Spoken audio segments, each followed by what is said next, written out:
The most important relationship we have in our lives is the relationship we have with silence, with stillness.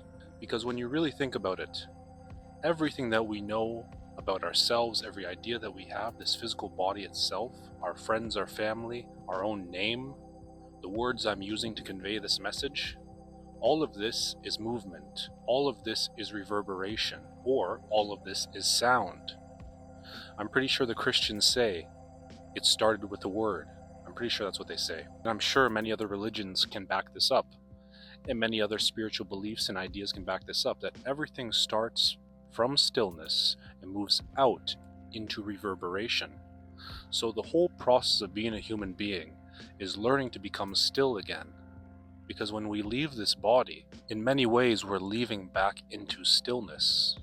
So the most important relationship we can have is the one we have with stillness, the one we have with silence. Because again, think about who you are and who you think you are, all the identity that you cling to, the phone you're holding in your hand to watch this, the words I'm saying, the things I'm doing, this body you're looking at, all of it is movement. Even science itself will tell us that all physical life is movement.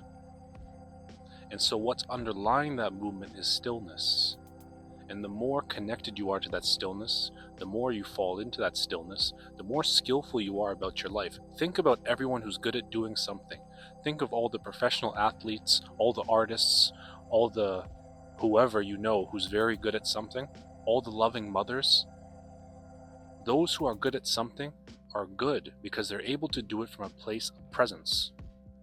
They're able to almost sit in stillness and then act. When you look at Messi on a football pitch, it's almost like he's still amongst the movement. And so has the presence of mind to know what to do next. When a loving mother looks at their child, they're simply looking at their child with love, in that stillness. These may not be the best examples, but just apply it to your own life. When you're doing something the best you can do it, how much are you moving around in your head? And how much are you actually just still within yourself and then able to move forward skillfully, knowing what you need to do next? These may not be the best examples that I'm giving, but again, if you just apply it to yourself, it may begin to make sense. The only relationship we really have to develop in this life is the one we have with stillness. Because in stillness, we disappear. In stillness, who we think we are, all the suffering we're holding, all the problems we think we have, all the money we think we have or don't have, all the relationship issues we're having, everything that we're going through in our lives is just movement. Building a business, building your career, all these things that are so important to us is just movement on different levels. From subtle to gross, from the most subtle to the least subtle, it's all just movement. It's all just sound, reverberating at a different frequency. And so people speak about frequencies and frequencies and frequencies and frequencies. But what's more interesting to speak about is silence. Because silence is that which all of this has come out of and will return to. So becoming acquainted, becoming familiar with stillness, with silence today is so important for anyone who just wants to live a life well lived.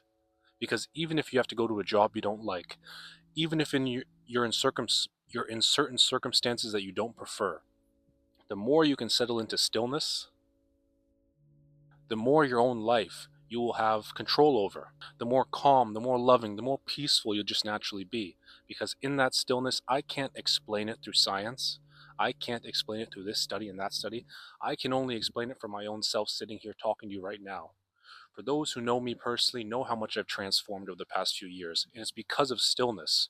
It's because I've become more and more and more and more accustomed to just sitting in stillness for periods of the day. And then I come out and I'm much more bright, I'm much more intelligent, I'm much more clear, I'm much more perceptive and insightful and creative.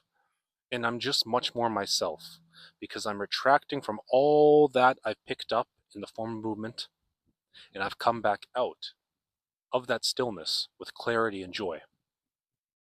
So I say all this to say, the most important relationship you can develop in your life is the relationship you have with stillness.